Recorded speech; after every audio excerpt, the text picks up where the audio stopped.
Hi, this is Cynthia. And this is Ernesto. And we are War Politics. I know that we have been missing for a few weeks, but we are here down in Miami, and it's been kind of hell with COVID-19 and quarantine, so it has been a little bit hard to shoot some videos.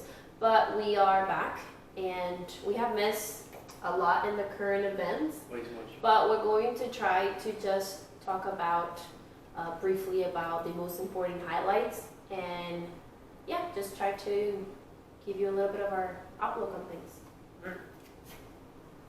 So what I want to start talking about today is this recent event that happened in Kentucky to a Cuban-owned business by an immigrant, by a group affiliated with the Black Lives Matter movement.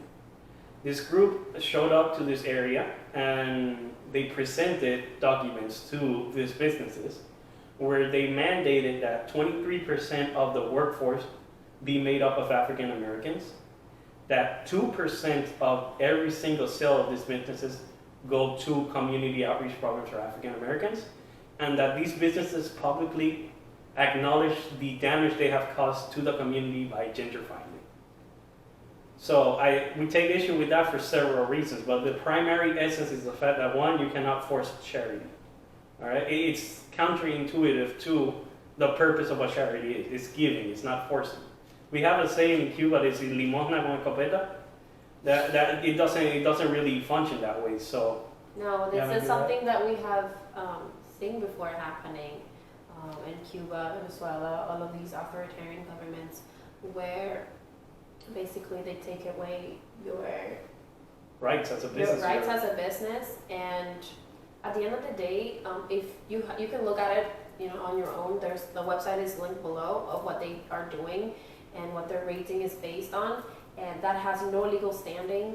And if the businesses decide to sue, it will not work. It will go nowhere. And if I was the Cuban owner of that business in Kentucky, I would just greet them with my guns, and that would just seal the deal. And because they actually did threaten to protest and violence, right? Didn't they? It has no way of working, and it just limits your freedom. And these are private businesses, so there is no way that you can actually have any type of influence over them. It will, like I said earlier, it would not have any legal standing in any court whatsoever. Another thing I want to address is the methods that not only BLM, but every other hardcore supporter of BLM is using, which is the mob mentality. After the conference at Philadelphia, they asked Benjamin Franklin, what type of government is this? And he answered, it's a republic if you can keep it that way. The problem is right now they don't want to keep it as a republic, where the rights of states and the rights of the federal government are separate and balanced out by institutions. That push for federal incursion on every single level, it harkens back to the countries where we come from, the countries like Cuba, the countries like Venezuela, where the arm of the government has a reach throughout every level. And how do they have that reach? They have that reach through local community pressure, like CDRs in Cuba, where the actual individuals themselves align with this absolute moral value, and they tend to go around shaming others into doing their own deeds. And that's exactly what is happening. You're going to look at the website by yourself, and honestly, what pops up, in front of my face when I look at it is, you can't stop the revolution. And it doesn't matter if it sounds appealing to you, if somehow that's niche or whatever, or it's the new thing now to use that word. Yeah. Revolution is never achieved through peaceful means. We're no longer seeing just peaceful protesting. We're seeing a lot of violence. We're seeing some autonomous zones, some armed militias. I saw a picture in a Huffington Post article. It was a couple years ago.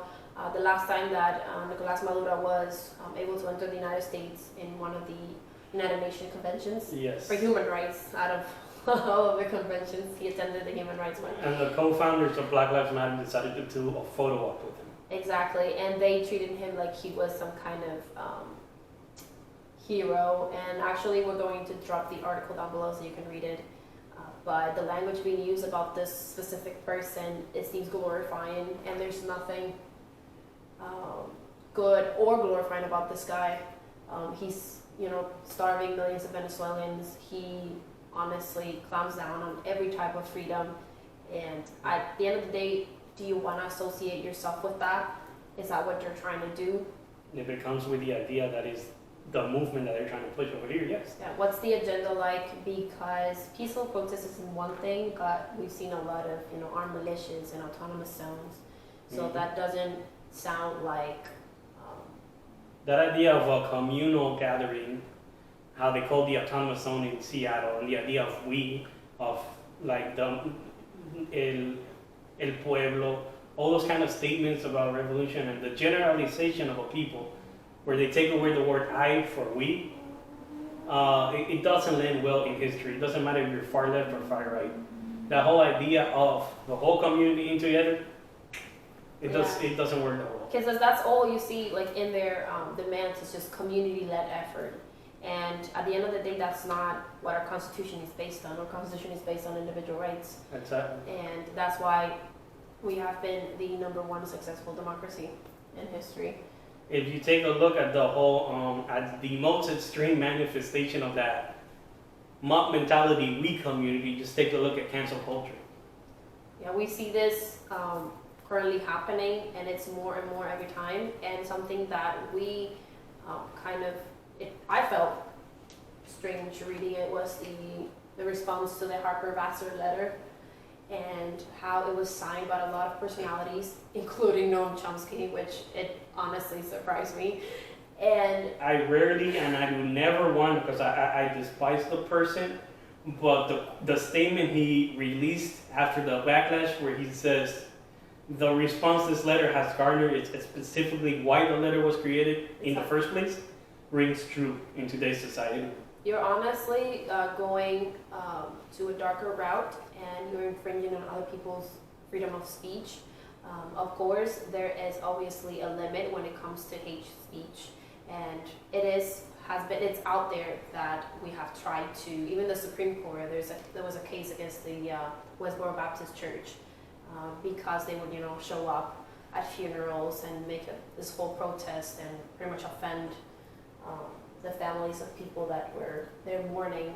And at the end of the day, yes, they were asked to move away a certain amount of it's offensive, but there's a little, like a gulf of the world of difference between the concept of law and legality and the concept of morality and ethics.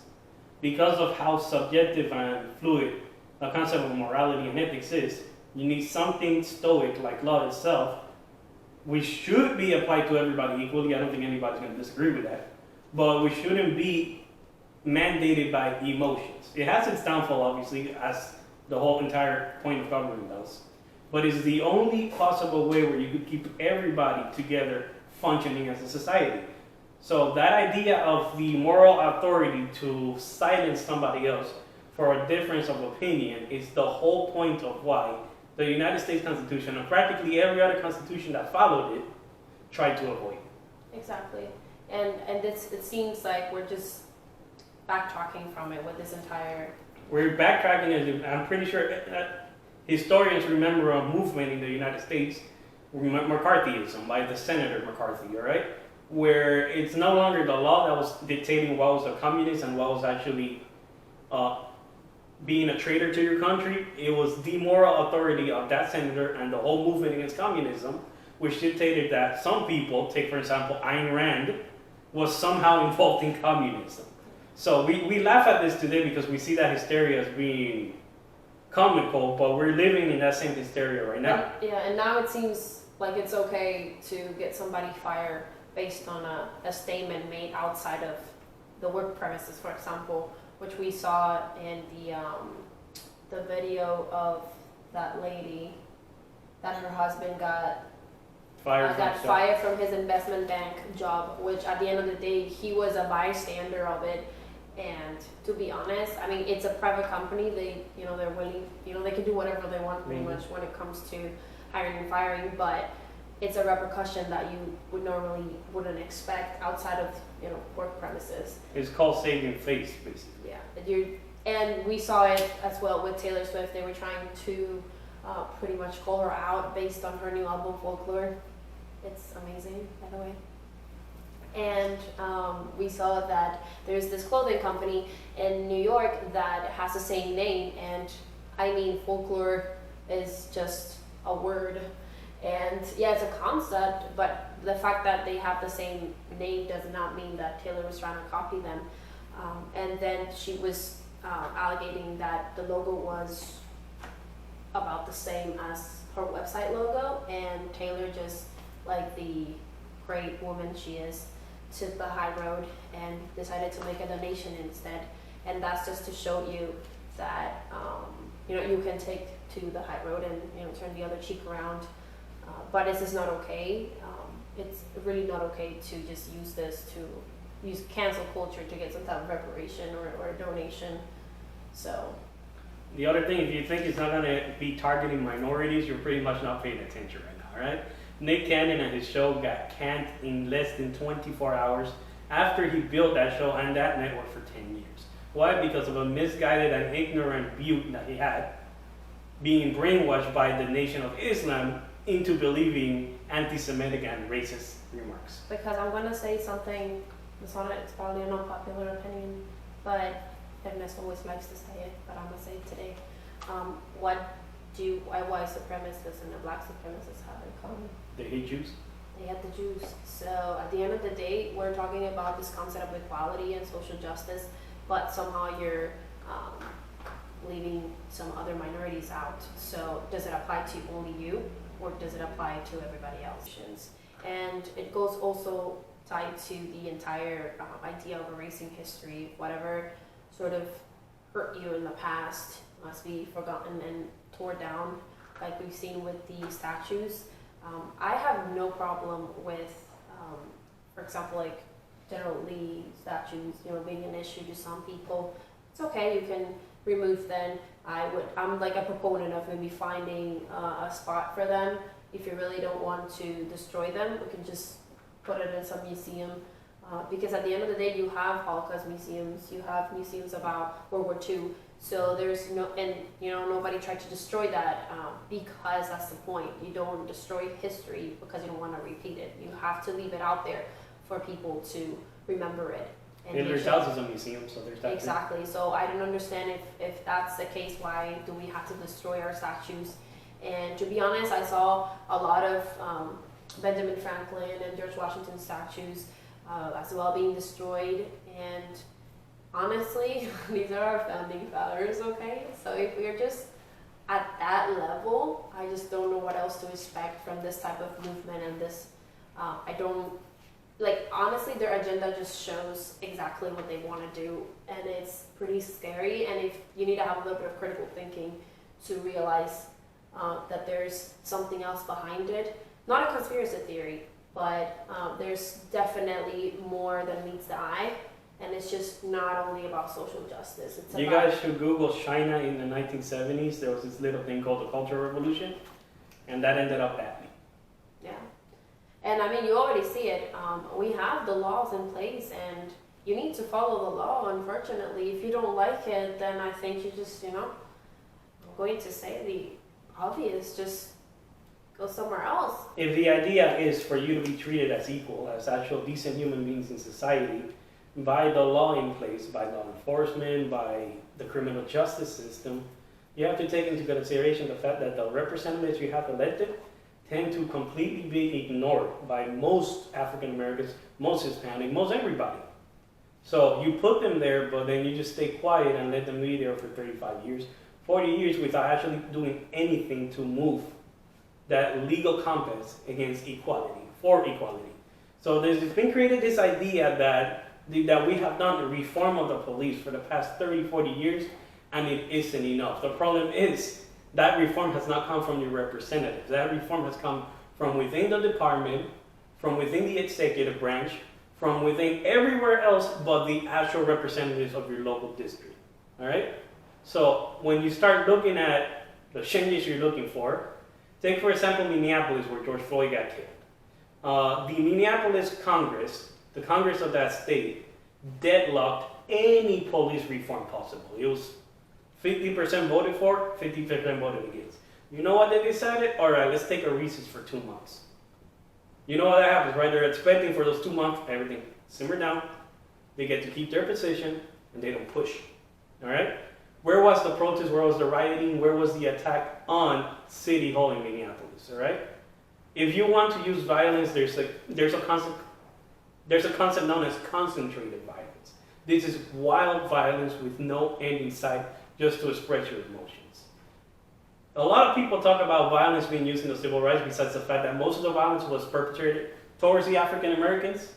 But if you look at the violence that was designed by the civil rights movement, it was a very intelligent form of violence. When it came to the protests in Alabama, they would put the kids on the front line, which is immorally screwed up. But at the same time, they knew they were going to get clout and television coverage by having that situation play out. They didn't go and loot a store. They didn't go and burn tires. They knew that people get emotional when they see children being hurt. They know where to hit. But there's not that organization. Why? Because of this idea of a leaderless movement. Since you don't have a voice, you just don't have a voice, nobody's going to hear you. You need a voice on that side. And there's only two solutions to that. Either you get a leader yourself, or you actually pressure the voice, which is apparently white people, to enact change. And by change, I mean hold their representatives accountable for why they got there in the first place. All right? If you see that within a year, out of their 2-year term, they haven't even tried to push forward any form of legislation related to reforming the police, then do something about it.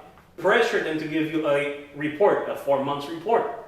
See if they're actually doing what you wanted them to do. And if you don't, guess what? You put this same level of emotion that you put in destroying the city against electing a new leader. All right?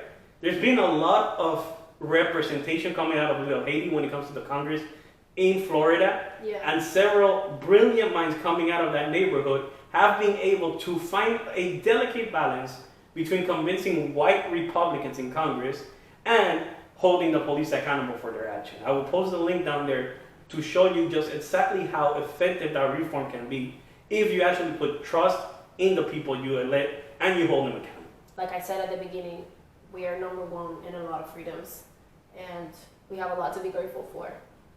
So you just need to stop being a little bit less of a hypocrite. At the end of the day, it's the hard truth, but that's what we're here for, to tell you what you don't want to hear. Yep. Signing up. Yep.